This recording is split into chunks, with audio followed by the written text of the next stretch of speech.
peut devenir une arme du doute, elle peut nous faire perdre les rêves que Dieu a sémés dans notre cœur, la logique. Quand elle n'est pas soumise à Dieu, elle peut nous faire perdre les rêves que Dieu a sémés dans notre cœur. Aujourd'hui, Dieu veut nous libérer d'une foi conditionnée par les raisonnements humains, pour nous faire entrer dans la dimension du possible divin. Aujourd'hui, Dieu veut nous libérer d'une foi conditionnée. Souvent, nous avons une foi conditionnée. Moi, je ne peux pas. Il fut un temps, moi, je ne pouvais pas être là. Parce que j'étais dans ma logique. J'étais dans ma logique. Même quand le pasteur Herman m'a dit un jour, maman, regarde, il faudrait que tu me secondes à l'enseignement. J'ai dit, oh, pasteur, il est écrit que celui qui enseigne sera jugé sévèrement. Pasteur, lui me répondra, maman, regarde, moi aussi je te dis, celui qui n'enseigne pas aussi sera jugé sévèrement. Donc, tu as ce que Dieu a mis en toi, tu es tenu de le partager. Moi, j'étais dans une foi conditionnée, où je ne pouvais pas me mettre dans l'assemblée des saints, mais je pouvais être dans une cellule de prière, je pouvais être à deux dans la rue en train d'évangéliser quelqu'un, mais pas devant un parterre des gens. Ça, c'était ma logique. Or que la Bible dit quoi? On ne prend pas la lampe pour la mettre sous le boisseau, mais on la met sur la table pour éclairer. Hein? Donc aujourd'hui, Dieu veut nous libérer d'une foi conditionnée par les raisonnements humains pour nous faire entrer dans la dimension du possible. Amen. Amen. Donc nous allons rentrer dans la dimension du possible. Dieu parle des rêves et des visions. Lisons Job 33, le verset 14 à 15. Job 33, le verset 14 à 15. La personne qui trouve peut m'aider. Job 33, le verset 14 à 15.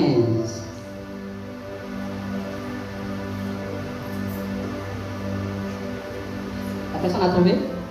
Je vais lire, je vais avancer. Dieu parle cependant tantôt d'une manière, tantôt d'une autre, et l'on n'y prend point garde. Il parle par des songes, par des visions nocturnes, quand les hommes sont livrés à un profond sommeil, quand ils sont endormis sur leur couche. Amen. Ici, on nous dit, Dieu parle tantôt d'une manière, tantôt d'une autre. Et l'on n'y prend point garde. Dieu va te parler par un songe, Dieu va te parler par une vision quand nous sommes endormis. Pourquoi Dieu se permet de nous parler quand nous sommes endormis? Parce que quand nous sommes endormis, nous sommes très loin de l'agitation, nous sommes très loin du bruit. Maintenant, celui qui est sage, dès qu'il se réveille, il note son songe. Et il va bâtir sa foi à travers ce songe. Celui qui n'est pas sage, il va zapper. Or que là, Dieu vient de lui communiquer quoi? Un message. Donc Dieu communique avec son peuple par des moyens spirituels, souvent incompréhensibles pour l'esprit naturel. Souvent pour l'esprit naturel, c'est très incompréhensible. On ne peut pas comprendre. Mais c'est là où Dieu passe pour te bénir. C'est là où Dieu passe pour t'élever. Moi, j'avais reçu un songe où on m'a dit, j'étais dans le chômage, on me dit, fais le lait caillé. Avec 500 grammes de lait, 2 litres d'eau, 2 pots de yaourt, tu feras du très bon lait. Quand je me suis réveillée, j'ai noté. J'ai dit, Seigneur, tu as donné la vision, maintenant donne la provision. Je me suis mise à prier. Maman Germaine m'a donné 10 000. Ma soeur m'a donné 10 000. J'avais 20 000. Et j'ai commencé à vendre le lait. Le pasteur est là. Mais j'étais là. Avant de vendre le lait, j'étais là. Après, je me suis retrouvée là pour vendre le lait. Le vent a soufflé. La tempête est passée par là. Mais ce qui est bien, à brebis tendue, Dieu mesure le vent. Sinon, on ne serait plus là. Sinon, on ne serait plus là. Pour des gens qui m'avaient vu là et qui me voyaient là, ils avaient que la pitié. Et moi, je n'avais pas besoin de la pitié de quelqu'un. Parce que la pitié détruit. Quand quelqu'un a pitié de toi, il te détruit, il ne t'encourage pas. Donc, Dieu va nous parler par des moyens spirituels incompréhensibles pour l'esprit naturel. Le rêve, la vision, la promesse surnaturelle sont des graines plantées par Dieu. Mais ces graines doivent être portées par la foi. Dieu vient planter des graines dans ton esprit, mais tu dois les porter par la foi. Ça veut dire que les graines qui ont été plantées, tu dois les arroser tous les jours par la foi. Par la méditation de la prière. Par la méditation de la prière. Par la prière. Tu pries. Tu médites. Tu lis la Bible. Au besoin même, tu vas même faire des, comment on appelle ça, tu vas à la communion fraternelle, discuter avec les autres. Parce que là-dedans, Dieu va parler à quelqu'un qui va éveiller ton esprit. Amen. Parce que Dieu parle tantôt d'une manière, tantôt d'une autre. Donc la logique humaine, elle est dangereuse sur le plan spirituel. Elle ne nous arrange pas. Elle est bien sur le plan naturel. On sait comment s'organiser. C'est une logique, je ne peux pas traverser la rue sans regarder à gauche, à droite. Il faut bien que je regarde. Mais dans la vie spirituelle, elle ne nous aide pas, elle nous stagne. Elle nous stagne. Parce que je vais arriver ici, tant que le pasteur n'est pas là, moi je ne peux rien faire. Ça c'est ma logique humaine. Je ne prends pas des initiatives. Or que j'oublie qu'il est écrit que, Venant nous a dit, dans la maison de Dieu, il n'y a pas de chômeur. Donc je peux commencer à faire quelque chose. Même si je ne connais pas, mais je peux chanter. Je peux entraîner les autres par le chant en entendant que le pasteur arrive, en entendant que le prédicateur arrive. Mais on attend. Notre logique humaine nous amène à comprendre qu'on doit croiser les bras et attendre. Or que pendant ce temps, si on s'était levé en esprit et chanté, Dieu allait se manifester. Pourquoi? Parce que Dieu siège au milieu de la louange. J'étais dans une logique où un jour, je devais me marier. On avait fait la dot. Après, ça avait traîné. Il fallait que je me marie. Mon mari avait déjà contacté un premier mariage et il avait divorcé, il m'a croisé. Et pendant qu'on cherchait à se marier, il avait divorcé. Maintenant, quand nous on veut se marier, on va à la mairie nous dit, mais monsieur Desinger, oui, vous étiez marié, mais où est l'acte de divorce? Aïe, aïe, aïe. On repart au tribunal parce qu'en fait, il n'avait pas pris l'acte de divorce. On repart au tribunal, le tribunal nous montre une chemise vierge. Le nom y est, mais à l'intérieur, il n'y a aucun document. Waouh! Donc, il faut repartir sur le processus. Alors, j'ai dérangé qui je voulais déranger, sauf Jésus. Pasteur, prie pour moi. Tata, prie pour moi. Fais comme ça, fais comme ça. On m'a même donné des stratégies où un pasteur m'avait dit, normalement, écoute, quand tu vas dormir la nuit, tu prends le sel. Tu prends le sel dans ta propre chambre. Tu prends le sel, tu mets un peu de sel sur les 4 coins du lit. Après, tu viens au salon, tu fais la même chose. Après, tu prends l'huile, tu fais comme ça, avec des versets à l'appui. La première réaction, c'est que si je fais ça, et si Diazinga se réveille me voir en train de faire ça, il va penser que je suis devenue sorcière.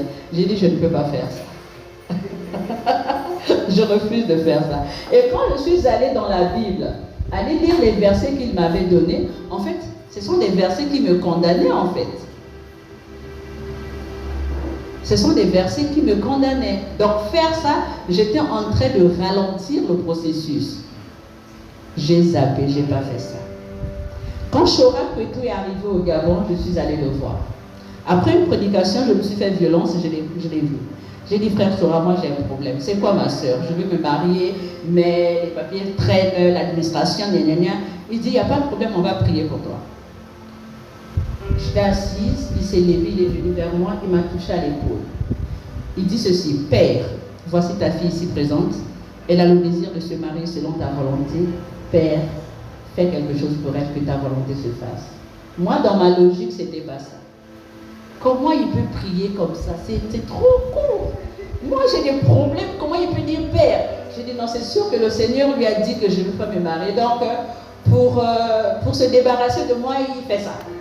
Donc je sors de là, je suis en train de vociférer. C'est pas normal. Vous savez que pour moi, la prière devait prendre 1 heure, 2 heures. Là, je sais que non, le frère a prié pour moi. Mais dire, Père, que ta volonté se fasse pour ta servante, non, ça, c'est pas une prière.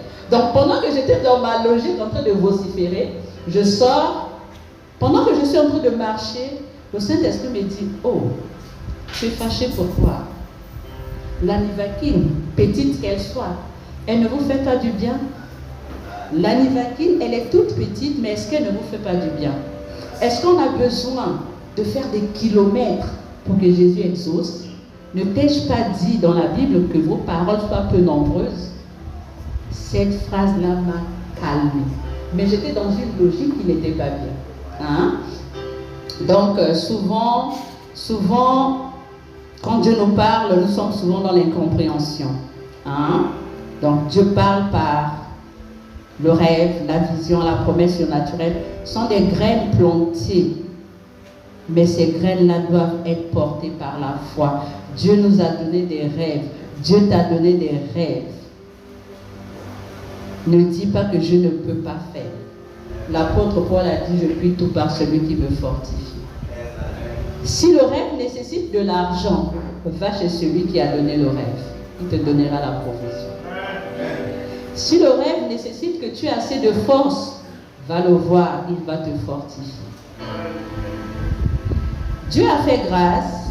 Pendant que j'étais dans ma vente de lait caillé, j'avais croisé, dans mon parcours professionnel, j'avais croisé des gens avec lesquels nous avons travaillé. Et l'une des mamans, elle est musulmane, elle est marocaine, elle me dira, bon, ma fille, il faudrait que... Je ne veux pas te voir comme ça, tu as dépéri, tu es bizarre. Non, je ne t'ai pas connue comme ça. Je vais t'amener à la Pointe-des-Nids, on va aller se balader. Elle me parle d'une balade. Ok. Et je vais voir ma petite soeur parce que j'ai pas de sac. La pauvreté, c'est pas bien. Il faut refuser la pauvreté. La pauvreté n'est pas bien. Il faut la refuser. Nous avons un Dieu riche. Amen. Moi, je suis Richard. Je marche avec la pensée d'être, même si je n'ai pas, mais là-dedans, je suis Richard. Même si je meurs sans ce que je veux, mais ceux-là, ils seront des Richards. Parce que c'est proclamé, c'est dit. Il faut s'approprier de la parole de Dieu. Donc, je vais voir ma petite soeur, je lui dis, Lydie, s'il te plaît, trouve-moi un sac de voyage, parce qu'il y a maman Kadi qui m'amène à la Pointe-des-Nids. Elle aussi, elle est dans sa logique. Comment ça? Est-ce que tu as prié? Est-ce que c'est la volonté de Dieu? C'est monté, c'est descendu, comme on dit chez nous, et c'est renversé. Elle a parlé, elle a dit des choses. J'ai dit, mon Dieu, pour avoir demandé un sac, on me dit tout ça. Aïe, aïe, aïe. Mais quand même, à la fin, elle m'a donné le sac. Elle me dit, en tout cas, tant pis pour toi. Elle voyait quoi? Les eaux. Je n'ai jamais pris le bateau, je n'ai jamais traversé la mer. Donc, elle a peur des eaux. Finalement, je suis partie. Quand j'arrive à cet endroit, dès qu'on descend du bateau, la dame me dit, ma fille, il faut travailler. J'ai dit, travailler, comment ça? Elle me dit, ben, je suis venue avec toi ici pour que tu travailles. Sa Majesté le roi arrive. Mince. Moi, dans ma tête, on va se balader. Elle me parle du travail. Et le lendemain, elle est partie. Quand on se réveille, je la cherche. Je demande au conservateur qui a aussi travaillé avec moi depuis 2004. Monsieur, carrément Kadi, non, maman, Kadi est partie au Maroc, mais c'est pas vrai. Quand je l'appelle, elle me dit non. Tu n'as pas à t'inquiéter. Je sais qui tu es. Travaille. Mais ne pars pas de là sans que le monsieur là n'ait donné ton dû. Si tu vas à Libreville sans ton dû, il va te faire marcher. Donc j'étais partie à la Pointe-des-Nids pour 1 semaine. J'en ai fait 1 mois et 2 semaines. 1 mois et 2 semaines. Et nous sommes rentrés à Libreville. Et les choses se sont faites autrement plus tard.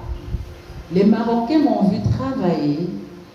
Et nous sommes en 2014.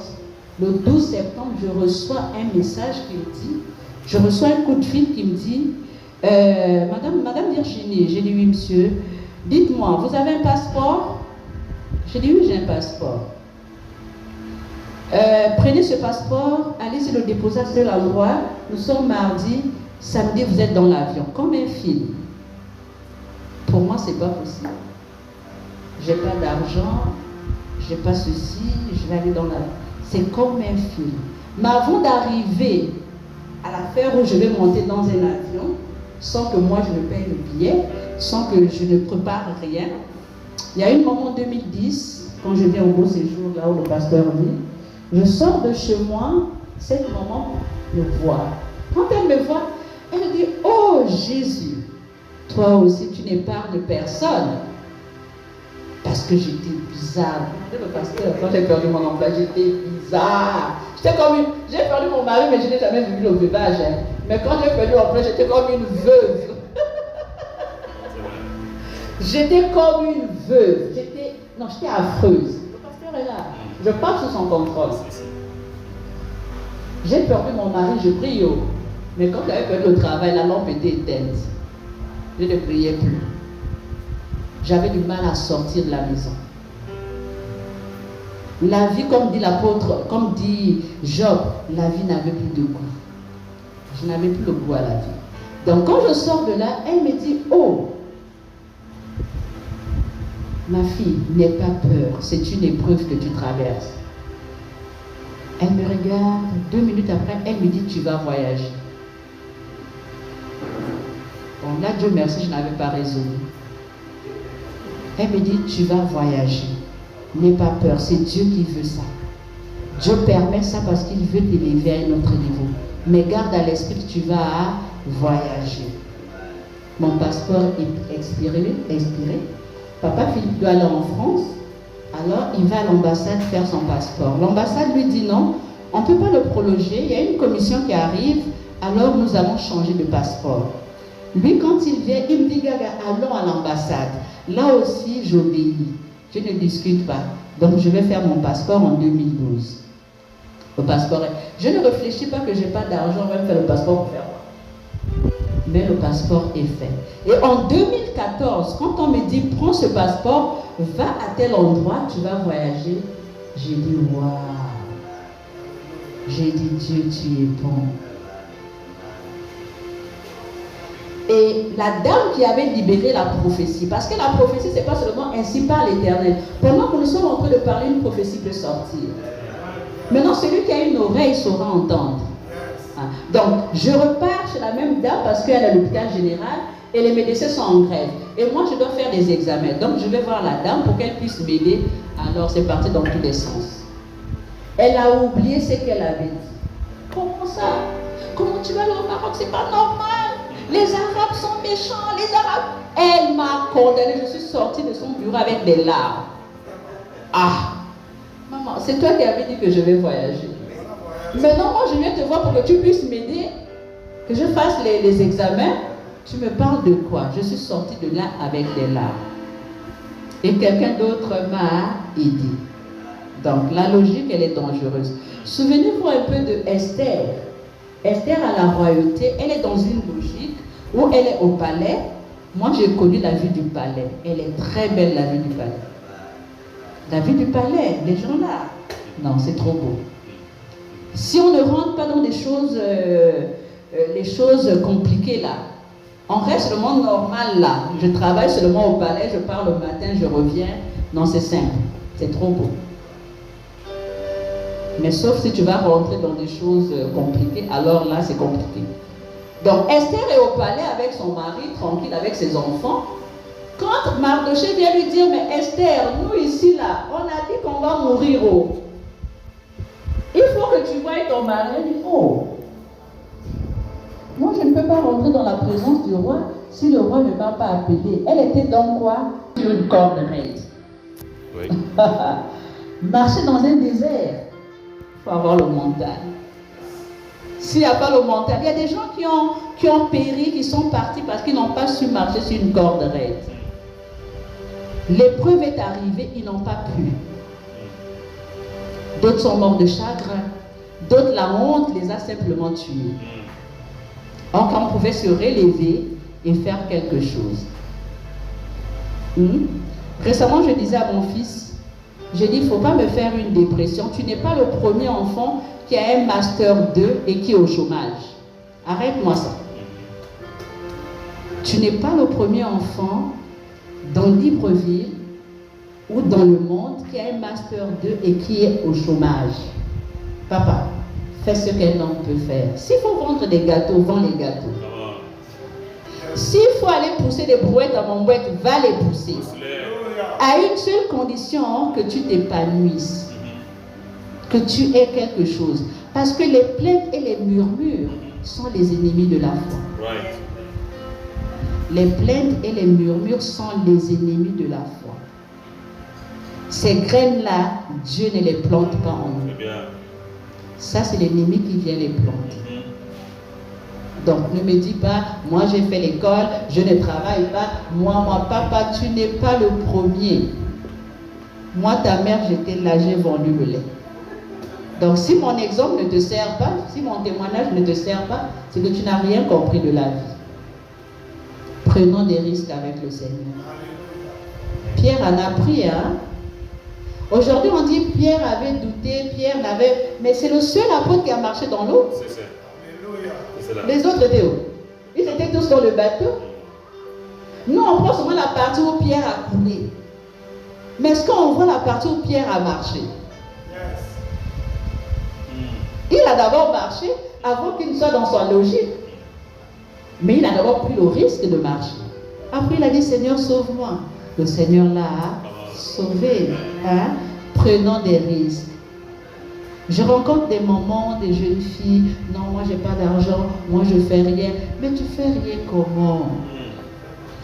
La béninoise quitte le Bénin. C'est ça. La congolaise que je suis partie de Brazzaville. C'est ça. La malienne, la française.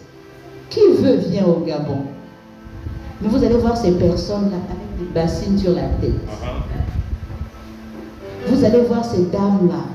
Elle est sous le soleil. Vous êtes, tous les jours, elle est là. Elle ne gagne rien. Et puis elle est là. Le président Bongo avait son coiffeur, un béninois, qui venait le coiffer une fois par semaine. Mais quand le président Bongo est arrivé au Bénin, ce monsieur-là l'a invité chez lui. Le président Bongo est resté comme ça. Papa, tu as fait tout ça avec ce que je te paye? Oui, papa. Il est resté comme ça. Ça, non, on ne peut pas faire. Être coiffeur du président, c'est être le chef de tous les coiffeurs. Être le cuisinier d'un chef d'État, tu es le chef de tous les coiffeurs. Même le chef du président, c'est le chef de tous les chefs. Il est le chef de tous les chats. On ne peut pas faire quoi? La logique. Ma petite soeur a un BTC en commerce. Elle a fait ses études à la chambre de commerce. Et un matin, un après-midi, je me lève. Mes parents travaillaient déjà avec le président Bongo. Et je dis à ma petite soeur, Lydie, écoute, écris à Madame Bongo, on a besoin d'argent. Parce que moi, j'avais des projets pour aller en Côte d'Ivoire. Écris à Madame Bongo, on va donner la lettre à papa. Donc nous écrivons, elle a écrit la lettre, elle a donné à papa et papa a rencontré sa patronne.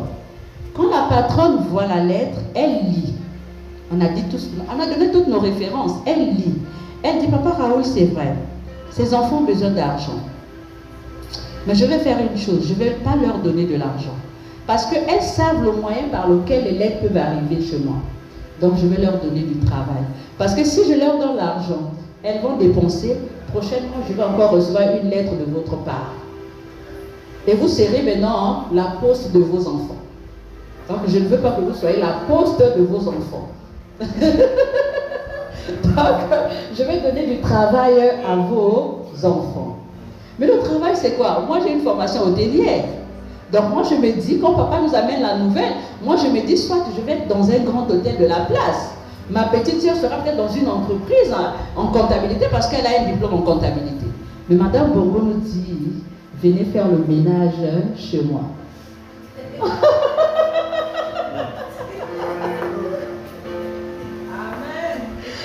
Donc, elle nous descend. Elle dit, venez balayer ma maison. Venez vous occuper de ma maison. Ma petite soeur a pleuré comme il n'était pas possible. On a même regretté pourquoi nous lui avons écrit. Si c'est pour nous amener à être ménagers. Voilà. Et on a commencé à travailler au palais. Ma petite soeur pleurait.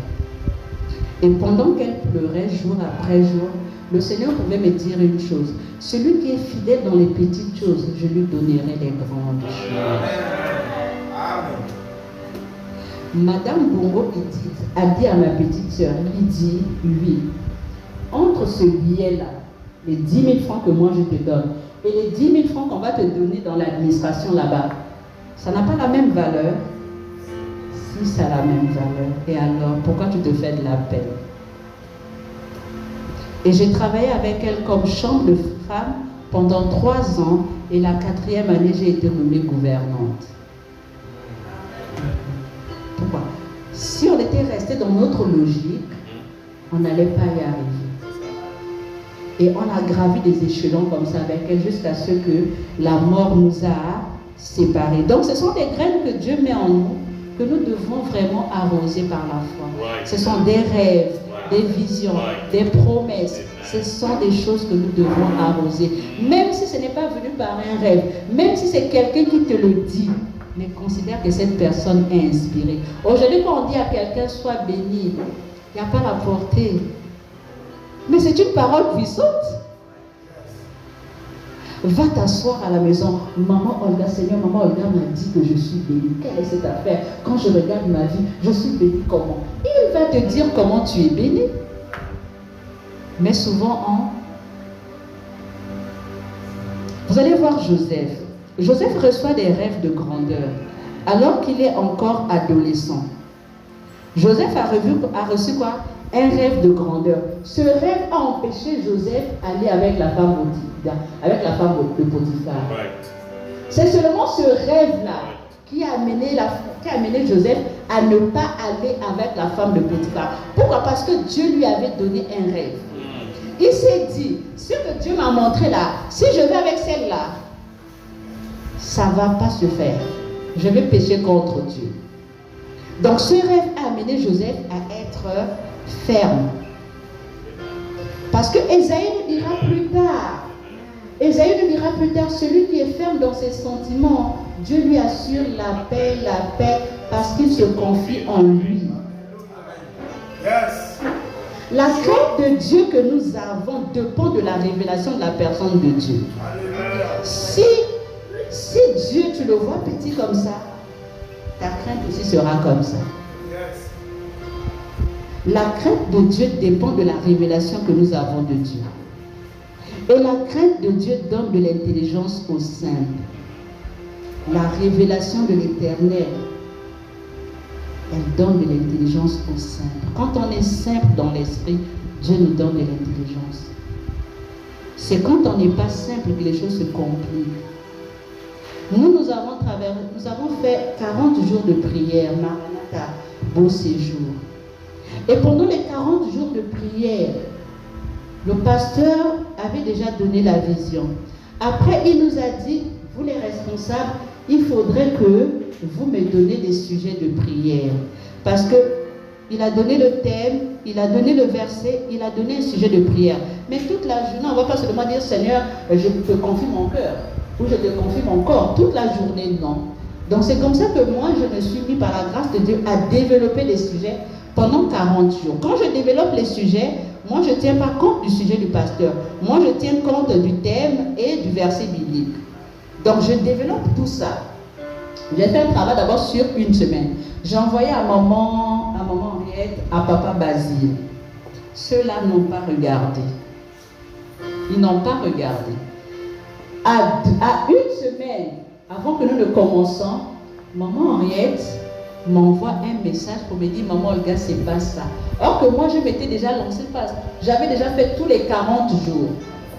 Elle me dit, non, c'est pas ça. Il faudrait que tu ressortes le sujet du pasteur. J'ai dit, maman, fais comment? Elle parle. J'ai fait une fois, elle me dit, c'est pas ça. Je fais 2 fois, elle me dit, c'est pas ça. J'ai dit, Seigneur, tu es le Dieu d'intelligence. Dans Ésaïe 11 au verset 2, tu as dit que l'esprit de connaissance, d'intelligence, sur moi. Donc Seigneur, donne-moi la connaissance de ressortir par écrit la pensée de la maman. Ce qui m'a aidé dans ça, c'est que je ne m'étais pas braquée. Si et seulement si je m'étais braquée, j'allais me faire mal. Parce qu'un travail de 40 jours, quand on te dit tu balais ça et tu dois recommencer. Après, je me suis dit, mais qui m'a envoyé en fait? Je me suis dit, mais qui m'a envoyé? Je ne suis pas à l'intercession, mais qui m'a envoyé faire ça? Là maintenant, je suis rentrée dans ma logique. Qui m'a envoyé? Mais tu oublies que c'est Dieu qui pousse. C'est poussé par l'esprit que les hommes ont parlé de la part du Seigneur. Donc c'est le Seigneur qui est en train de me pousser de faire ce travail.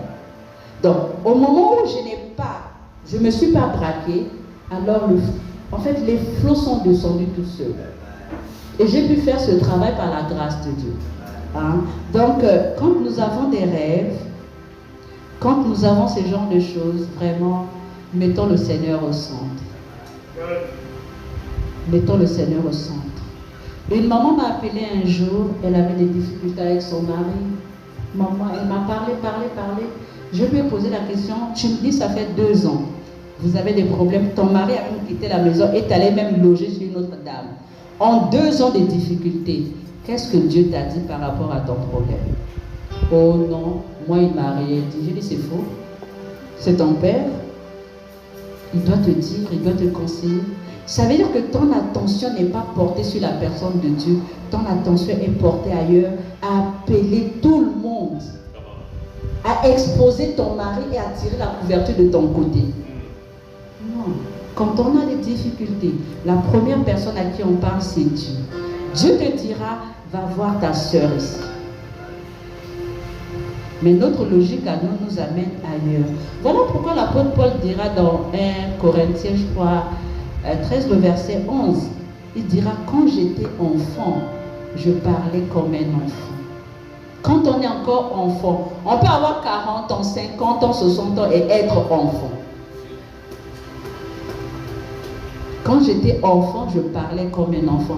Mais quand je suis devenu homme là, quand j'ai grandi là, je ne fais plus les choses des enfants.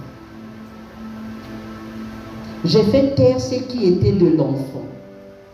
La logique est dans l'enfant. Je ne peux pas, tu ne peux pas me parler comme ça, tu ne peux pas me dire ça. Hier, j'étais dans une logique où j'allais où je voulais. Moi aussi, je lis la Bible, non. Moi aussi, je connais le verset, non. Donc, je me lève, je pars. Je ne dis pas à mon pasteur. Le pasteur est là. Le pasteur Bruno et moi, c'était chaud. Cette façon de faire a contribué à ce que je parte de l'assemblée. Parce que je n'acceptais pas. Il te dit, mais ma fille, tu ne peux pas aller n'importe où. Dis-moi où tu vas, moi je te dirai. Moi, tu vas me dire pourquoi. Moi, mon cœur va aller là-bas, je pars. C'est dangereux.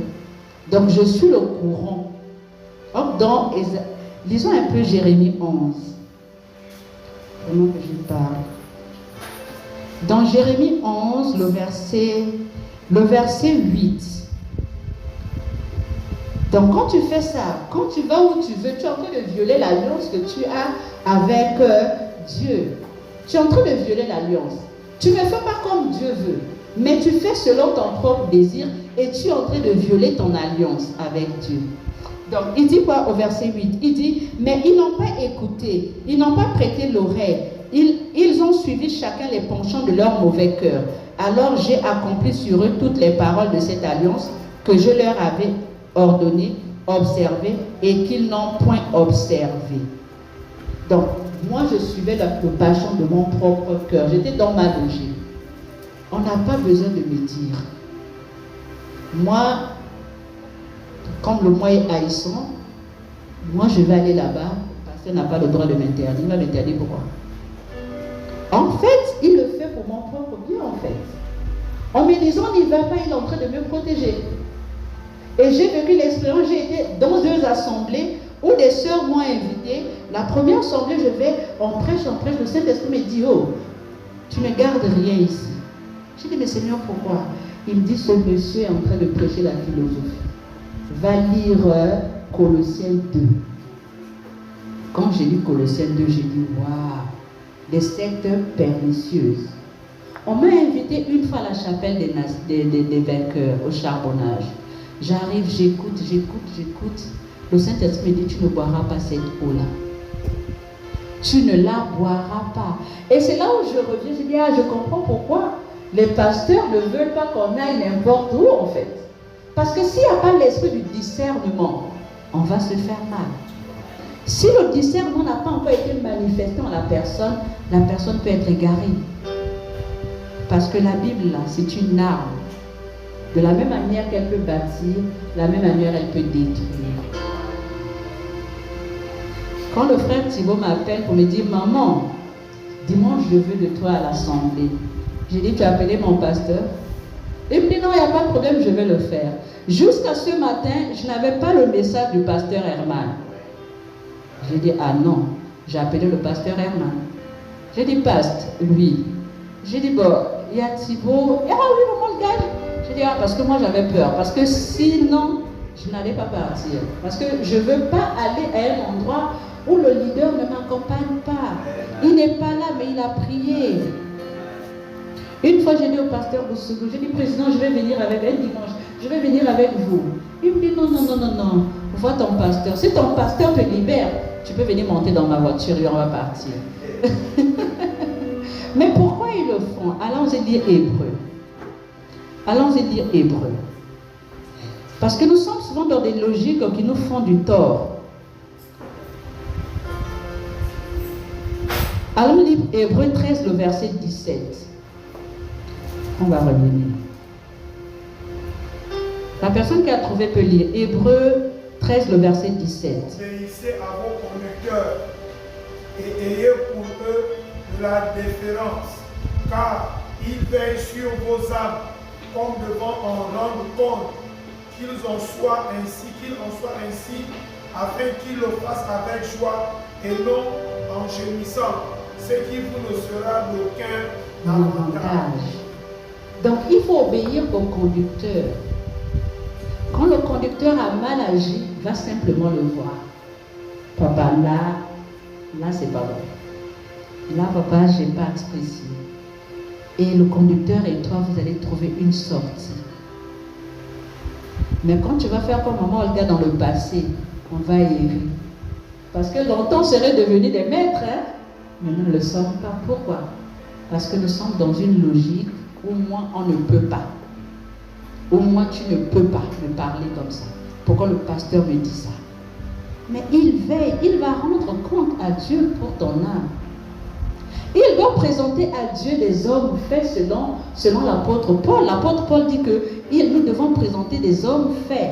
Parce que lui, à la fin, Dieu lui dira, je t'avais confié un troupeau. Qu'est-ce que tu en as fait? Est-ce que tu les as bâtis selon ma parole? Est-ce que Donc quand il te dit n'y va pas, c'est vrai. Il ne faut pas aller. La prophétesse Dada nous a enseigné une chose. Parce que souvent les désirs dépassent. Elle nous a dit, quand vous avez un désir, ça veut dire que tu veux ce panier-là. Ne l'achète pas tout de suite. Attends même 3-4 jours. Tu vas voir que ce désir-là va partir. Tu auras la lucidité maintenant de pouvoir réfléchir comment faire. Or que souvent nous achetons des choses par désir. Donc le désir y est d'y aller. Mais attends un peu.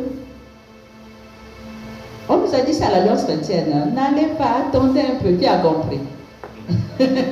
On est sorti, on nous a fauchés.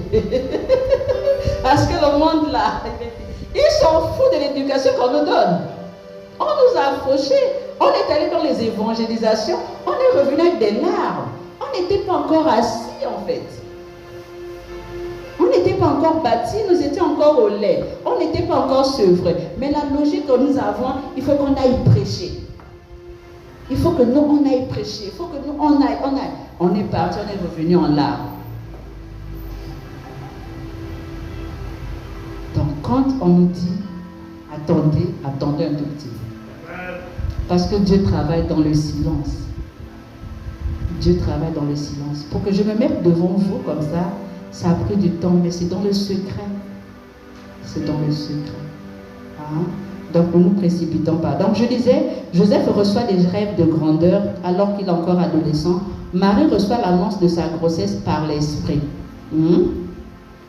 Par l'esprit. La logique est un raisonnement terrestre. La logique est un raisonnement terrestre. 1 Corinthiens 2, le verset 14. Nous allons voir. 1 Corinthiens 2, le verset 14. La logique peut être un voleur de rêves.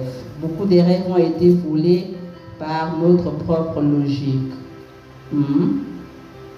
1 Corinthiens 2, le verset 14.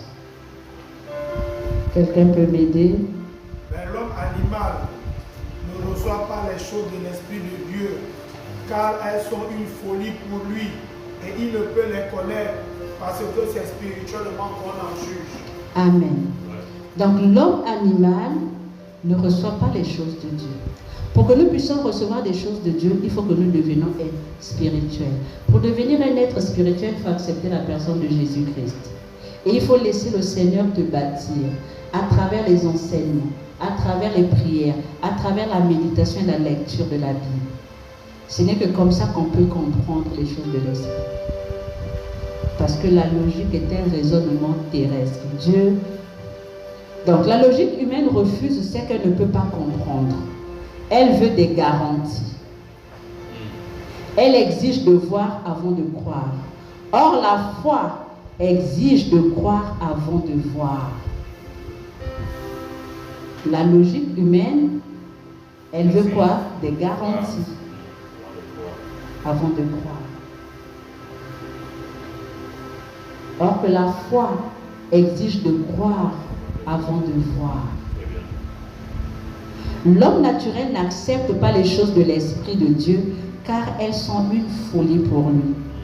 La logique peut devenir un outil de l'ennemi pour, gêner l'obéissance à Dieu, gêner notre obéissance à Dieu, freiner les projets divins, étouffer les graines de foi. La logique peut devenir un outil de l'ennemi pour gêner notre obéissance à Dieu. Dieu te dit, ma soeur, va à Ntoum. Toi, tu trouves que Ntoum, c'est trop loin. Tu vas venir voir maman Olga. Maman Olga, le Seigneur m'a dit d'aller en Ntoum. Qui? Quel est le Seigneur? Non, c'est sûr que c'est ton raisonnement. Mais non, tu n'es pas convaincu. Le Seigneur t'a dit, va. J'ai un des livres à la maison, un monsieur en Ouganda. Il était dans la ville à Kampala, il avait son assemblée tranquille. Un matin, Dieu lui dit, va dans tel village, tu vas aller prêcher là-bas. Et quand il arrive dans le village, il commence à prêcher. Personne ne vient dans son assemblée pendant 3 ans. Mais il était dans une logique où c'est Dieu qui lui a dit. Sa femme a même douté. Il a dit, moi Dieu m'a dit de venir. Donc le matin, il vient, les chaises sont vides, il prêche, il chante, il finit, il rentre. Il a fait ça pendant 3 ans. La 3e année, Dieu a dit, c'est bon. Maintenant, tu vas aller en Angleterre.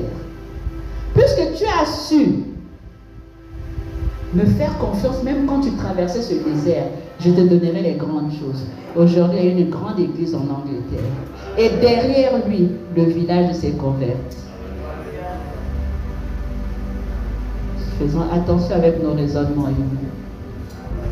La femme de Job a dit, maudit Dieu et meurt. Job a dit, non, je ne peux pas. Avec Dieu, nous recevons ce qui est bien. Comment on ne peut pas recevoir ce qui est mal? Nous oublions que Dieu, les mots viennent de Dieu, les biens et les mots viennent de Dieu. Selon Lamentation, les mots et les biens viennent de Dieu. Or, quand les mots arrivent, on écarte Dieu. Non, il faut le mettre là-dedans. Il faut le reconnaître là-dedans. J'ai toujours enseigné aux gens, l'ennemi qu'on appelle Satan est serviteur de Dieu. L'ennemi qu'on appelle Satan, c'est un serviteur de Dieu comme toi et moi, nous sommes serviteurs de Dieu. Mais Satan agit dans le mal. Donc quand Dieu veut faire traverser son enfant dans un désert qui va lui faire mal, il va aller solliciter un esprit là-bas pour le faire. Quelqu'un, Dieu parlait, mais qui va monter à Galate pour aller le tuer, ce roi-là? Un esprit mauvais est venu devant Dieu. Moi, je peux séduire. Ah bon, comment? L'Esprit explique. Dieu dit, ok, vas-y, fais-le. Quand je suis tombée sur cette page, j'avais mal à la tête. Dieu dit, tu peux le séduire. Mais comment tu vas faire? Non, mais je sortirai. Je serai maintenant un mensonge dans sa bouche. Je vais le séduire. Dieu a dit, il n'y a pas de problème. Vas-y le séduire. Et le mauvais esprit là est allé séduire le roi, là est décédé. Mais qui avait voulu ça? C'est Dieu.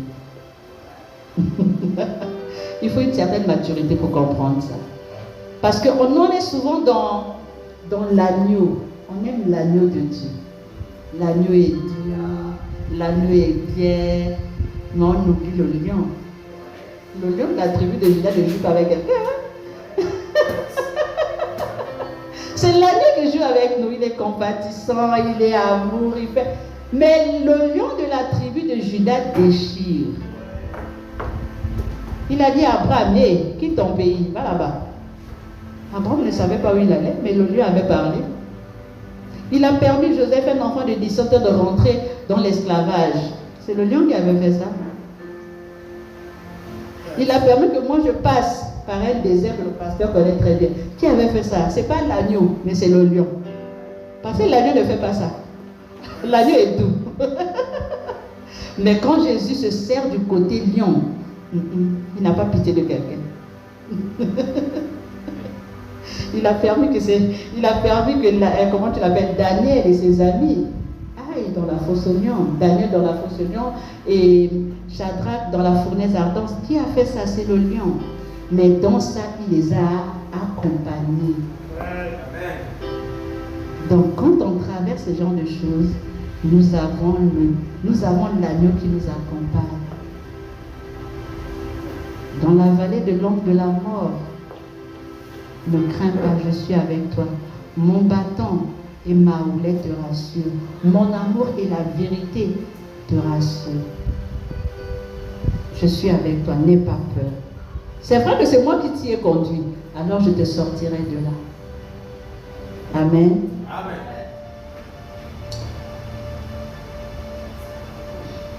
Quand Dieu agit, il dépasse toujours la logique humaine. Quand Dieu agit, il dépasse toujours la logique humaine. Mephibosheth a dit, quand David a dit, allez-y me chercher ce monsieur-là, parce qu'il a eu une alliance avec Jonathan. Quand on va dire à Mephibosheth, tiens, mais le roi t'appelle, il dit, un chien comme moi,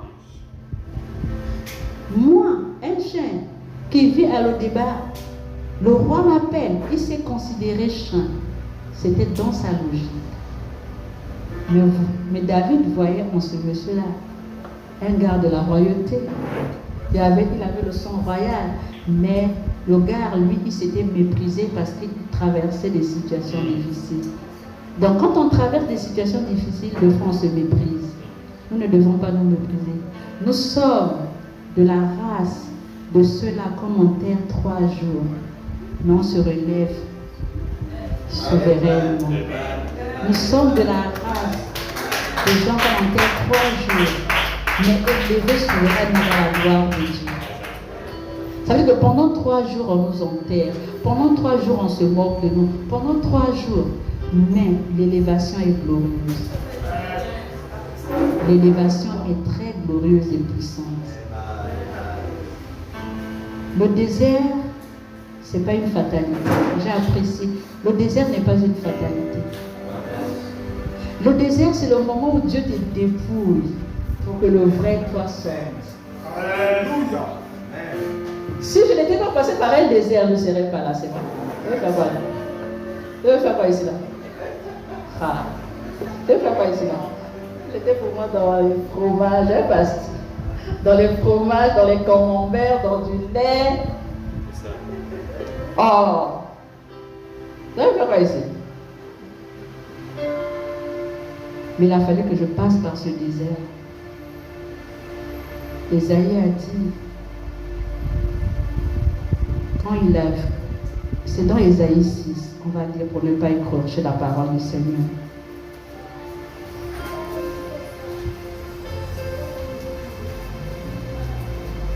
Il Elle a dit quoi? L'année de la mort du roi Osias, je vis le Seigneur assis sur un trône très élevé et les pans de sa robe remplissaient la terre. Il a fallu que le roi Osias meure pour qu'Ésaïe voie ça. Si le roi Osias n'était pas mort, Ésaïe était voilé. Il n'allait pas voir la grandeur de Dieu. Il a fallu que Abraham se sépare de Lot pour qu'il voie le pays. Parce que pendant que Lot était avec lui, le voile était là, il ne voyait rien. Moi, il a fallu que mes patrons décèdent pour que je voie ce que je suis en train de voir aujourd'hui. Parce que hier, laisse-moi besoin d'avoir 500 pour arriver au palais. Laisse-moi besoin d'argent du taxi. Ou l'argent pour mettre l'essence dans la voiture. Quand je pars, quand je reviens, c'est autre chose. Mais quand je suis passé par le désert, j'ai même voulu poursuivre les personnes à qui je donnais mon argent. Remboursez-moi mon argent. Et c'est là où j'ai su la nécessité de l'argent. C'est là où j'ai su la valeur de l'argent. C'est pas que je n'en donne pas, mais je respecte ça.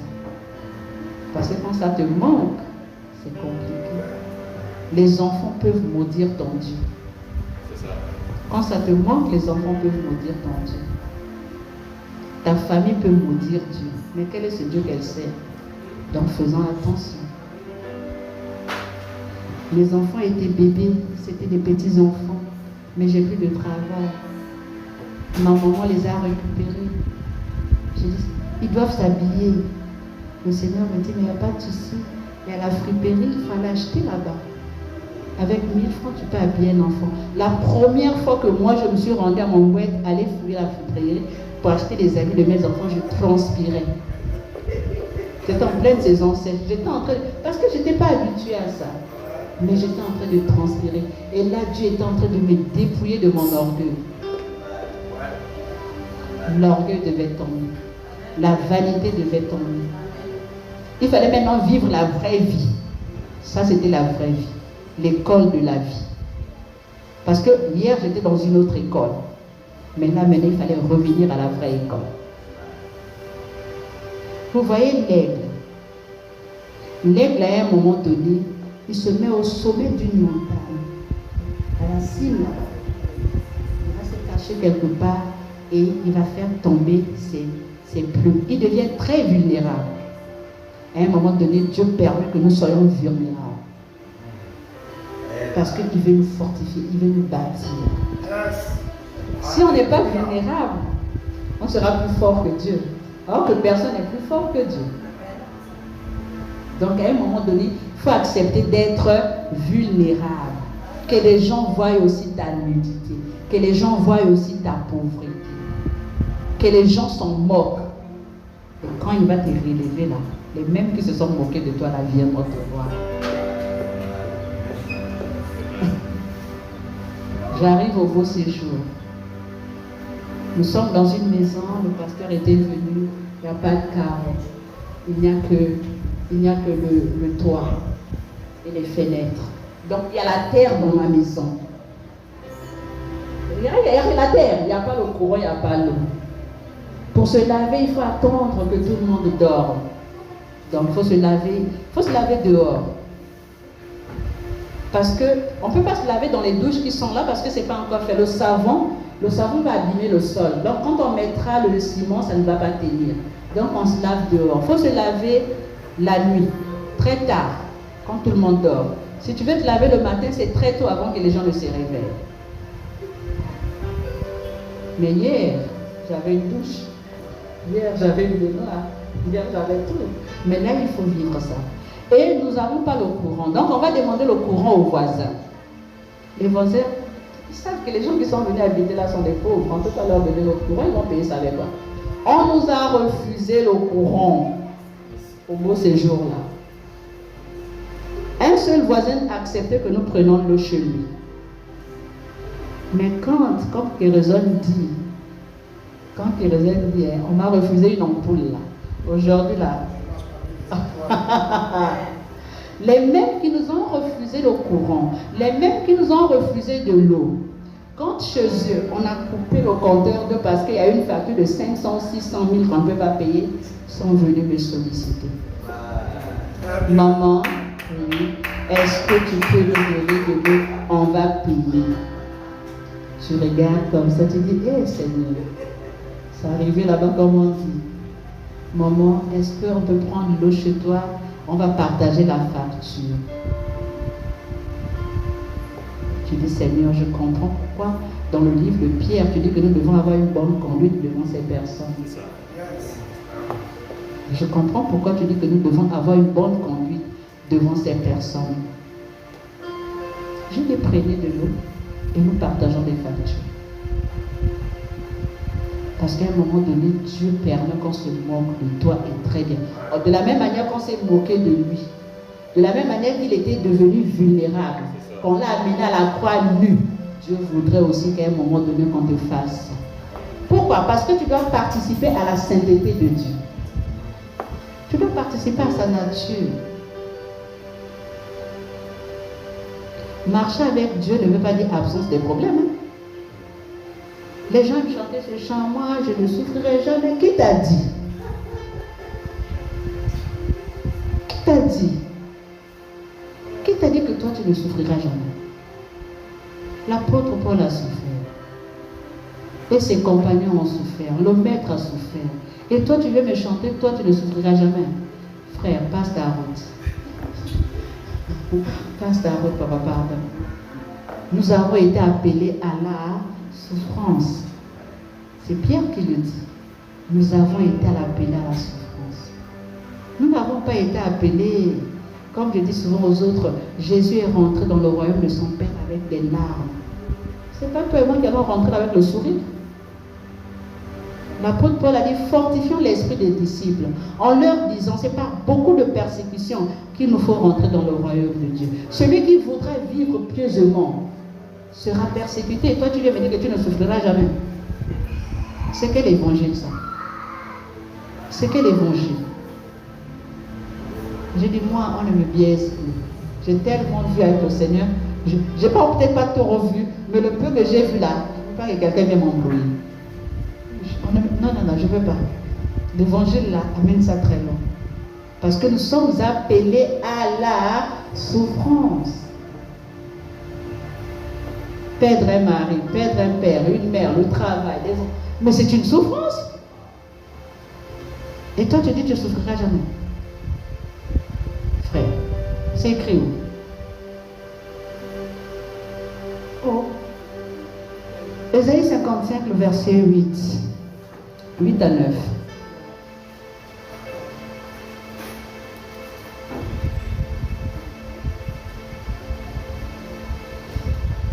Quand Dieu agit, il dépasse toujours la logique humaine. Ésaïe 55, le verset 8 à 9. Car mes pensées ne sont pas vos pensées, et vos voix ne sont pas mes voix, dit l'Éternel. Amen. Autant les cieux sont élevés au-dessus de la terre, autant mes voix sont élevées au-dessus de vos vies, et mes pensées au-dessus de vos pensées. Amen. Donc, Dieu dit, ses pensées à lui ne sont pas nos pensées. Et nos pensées à nous ne sont pas les pensées de Dieu. Maintenant, comment faire pour avoir la pensée de Dieu? Il faut être connecté. Je suivais un documentaire où les scientifiques disaient, dans l'ombre que je suis là, debout là, j'ai 500 000 pensées par jour. Ça monte, ça défile. Non, aucune pensée. Il n'y a même pas 500 pensées qui sont bonnes. Dans l'ombre que je suis. Il y a 5000 pensées par jour. Mais il n'y a même pas 500 qui sont bonnes. Donc si je ne rentre pas dans le domaine du spirituel, je n'aurai pas les bonnes pensées. Dieu va détruire la terre, pourquoi? Parce que les pensées de leurs pensées étaient mauvaises depuis leur jeunesse. Donc Dieu agit, il dépasse toujours la logique humaine. Dieu aime faire ce que personne n'attend à travers des voies que personne ne comprend. Dieu aime faire ce que personne n'attend à travers des voies que personne ne comprend. Ce que tu comprends, Dieu ne fait pas. Hein? Ce que tu comprends, Dieu ne fait pas. Ce que tu peux faire, Dieu aussi ne fait pas. Mais ce que tu ne comprends pas et ce que tu ne peux pas faire, c'est ce que Dieu fait. Quand j'étais dans le chômage, il n'y a pas un jour où je suis sortie, je n'ai pas ramassé l'argent. Dieu m'entend. Il n'y a pas un jour où moi je suis sortie et que je n'ai pas ramassé l'argent. Quand j'étais dans le chômage, je vais ramasser 500, je vais ramasser 5 000, je vais ramasser 10 000. Mais dès que j'ai trouvé de l'emploi, je ne ramasse plus rien. Pourquoi? Parce qu'il sait maintenant que je peux en avoir. Mais quand j'étais dans le chômage, je ramassais plus l'argent. Mais cette voie-là a été fermée parce qu'aujourd'hui je travaille. Donc, Dieu aime faire ce que personne n'attend à travers des voies que personne ne comprend. Ses pensées ne sont pas nos pensées. Exemple, Noé construit une arche. Noé construit une arche sans jamais avoir vu de pluie. Nous sommes dans Genèse 6. Gédéon va gagner une guerre avec 300 hommes. Nous sommes dans Juge 7. Élie va être nourri par des corbeaux. Nous sommes dans 1 Roi 17. Pierre va marcher sur l'eau. Nous sommes dans Matthieu 4. C'est des choses qu'un homme ne peut pas comprendre. On ne peut pas comprendre. Moi, je n'accuse pas les contemporains de Noé qui ne sont pas rentrés dans l'arche. Ils ne pouvaient pas comprendre. Non, aujourd'hui on comprend parce que nous sommes dans le spirituel. Mais eux, non, ils ne pouvaient pas comprendre. Il n'y a pas de pluie pendant 3 ans, 4 ans, 10 ans. Et tu vas construire un bateau et tu nous dis qu'il va pleuvoir. Il va pleuvoir comment? Il va pleuvoir comment? Ils disent non, il ne rentre pas. Il y a eu une grande croisade dans un pays et c'était en plein air. Et nous sommes en une saison non pluvieuse. Et le pasteur a prêché. Et le pasteur a dit, demain, il faut emmener les parapluies parce qu'il va pleuvoir. Personne n'a écouté sauf un enfant. Demain, amener les parapluies parce qu'il va pleuvoir. En pleine saison sèche, quelle pluie? Personne n'est venu avec le parapluie, sauf un enfant. Quand le pasteur pose la question à l'enfant, mais pourquoi tu es venu avec le parapluie? L'enfant dit, mais pasteur, hier tu as dit qu'on doit venir avec le parapluie parce qu'il va pleuvoir. L'enfant a mis foi dans ce que le pasteur avait dit. Et pendant la prédication, la pluie est tombée. C'est le seul qui était protégé. Mais les autres n'avaient pas compris. Pourquoi? Parce qu'ils n'avaient pas capté la pensée de l'Éternel. Le pasteur lui-même aussi qui avait invité les gens à amener le parapluie, lui aussi il est venu sans parapluie. Lui aussi il est venu sans parapluie. Seul cet enfant. Donc Dieu fait des choses qu'un être humain ne peut pas comprendre. Comment comprendre qu'avec 2 poissons, 5 pains, 5000 personnes vont être nourries? C'est compliqué. Comment comprendre un corps? Moi j'ai vu mon père à la mort, un corps qui est inerte comme ça. On te dit que 4 jours après, Lazare est ressuscité. Mais je dis, mais non, c'est pas possible. La veuve de Naïm avec son fils, on va la enterrer. Mais on touche le cercueil, Jésus touche le cercueil comme ça, l'enfant se réveille. Qui peut comprendre ça? Élie dans sa tombe. Nous sommes en pleine guerre, nous sommes en train de courir, on balance un cadavre là-bas. Le cadavre va toucher les os d'Élie. D'Ézéchiel plutôt. Élisée plutôt. Il est ressuscité. Qui peut comprendre ça? Ayons la pensée de Dieu, s'il vous plaît. Sortons des logiques.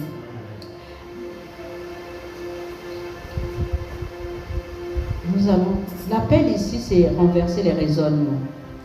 Nous avons lu que dans 2 Corinthiens 10, il faut vraiment sortir les raisonnements, s'il vous plaît. Ça tue les rêves, ça nous retarde, ça nous stagne. La logique nous stagne. Sortons de là. Aujourd'hui, Chocolat de Fille est en train de se moquer de nous parce qu'on n'a pas compris des choses que Dieu nous a dit. Dans 2 Corinthiens 10, à partir du verset 4 à 5, il dit quoi?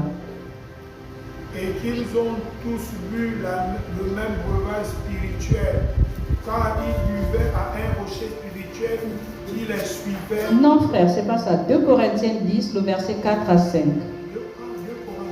2 Car les armes avec lesquelles nous combattons ne sont pas charnelles, Elles sont puissantes par la vertu de Dieu pour renverser et détruire les forteresses. Nous renversons les raisonnements, nous refutons les arguments, les théories et toute hauteur, toute chose orgueilleuse et hautaine qui s'élève contre la vraie connaissance de Dieu.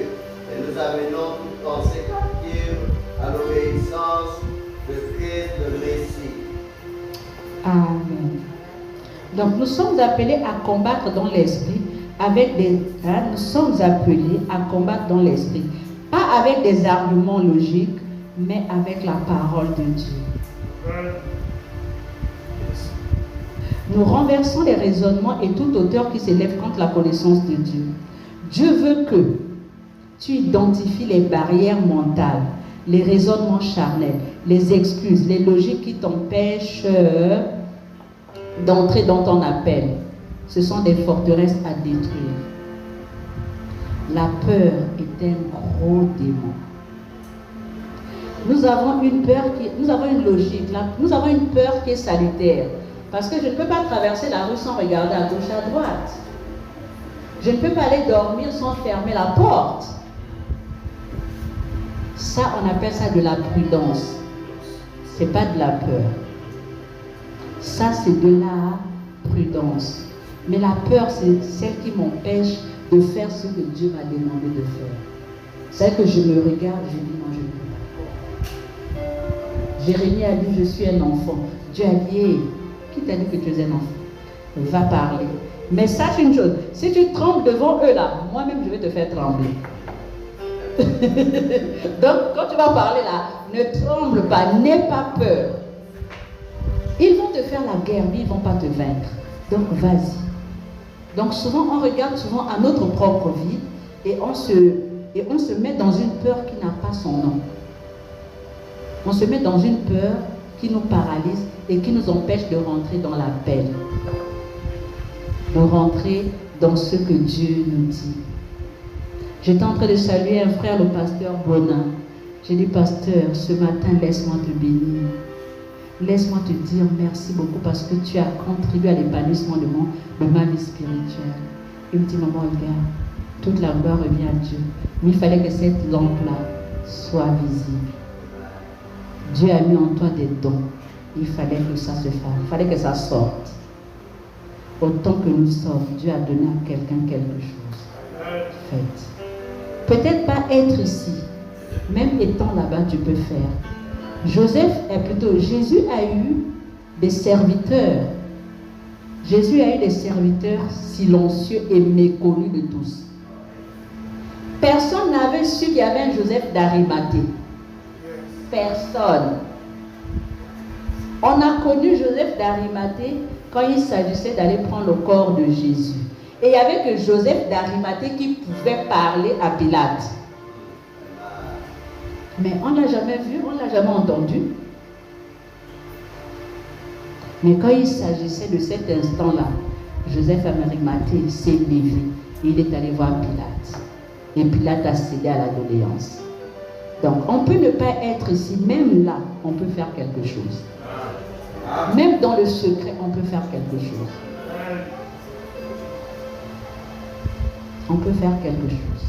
Faisons quelque chose pour la gloire de Dieu. Ma responsable hier, après la veille de prière, a écrit « Bonjour les femmes de feu ». J'ai fait un pouce et j'ai donné un smiley où je suis fière. Elle se met à rire. J'ai dit, mais maman, être appelée femme de feu, c'est un privilège, c'est une responsabilité et ça nous amène à être humbles. Ça nous amène à être humbles. C'est une fierté d'être appelée femme de distinction, femme de feu. C'est une fierté. Mais c'est aussi une responsabilité. En tant qu'enfants de Dieu, nous avons des privilèges d'être enfants de Dieu, mais nous avons une responsabilité d'annoncer le royaume. Parce que nos vies glorifient Dieu. Nous sommes la lettre écrite. Avant que quelqu'un ne te dise, mais dis-moi, tu es chrétien, il va d'abord t'observer. Il va lire la Bible à travers toi. Et un jour, il te dira, mais tiens, tu es chrétienne. Mon mari allait au cadastre pour le terrain. Quand il va, le monsieur avec qui il avait rendez-vous s'appelait monsieur Abaya. Quand il arrive, ils ont rendez-vous à 15h. Il va s'asseoir là. Monsieur Abaya va sortir. Oh, monsieur Désidère, vous êtes venu? Ah, elle va sauter. J'arrive. Il part.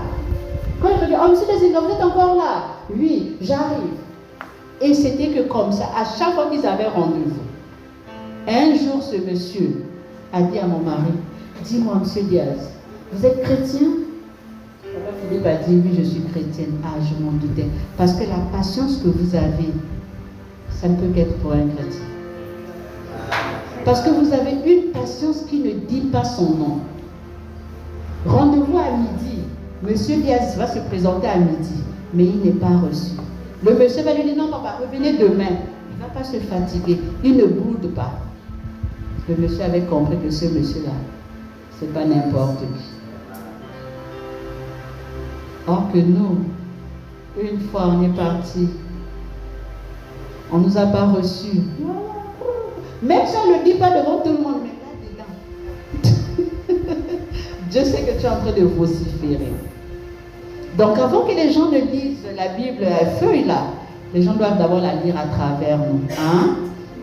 Ils doivent la lire à travers nous. Donc, rentrons dans notre appel en laissant toutes ces forteresses-là derrière nous. Hein? Tout ce qui nous empêche de rentrer dans notre appel-là, ce sont des forteresses à détruire. Le rêve porté par la foi. Un rêve est toujours porté par la foi. Nous allons lire rapidement, j'ai presque fini. Nous allons lire Habakkuk 2. 3. Un rêve est toujours porté par la foi. Prenons Habakkuk 2, je vais terminer par là. Habakkuk 2, le verset 3.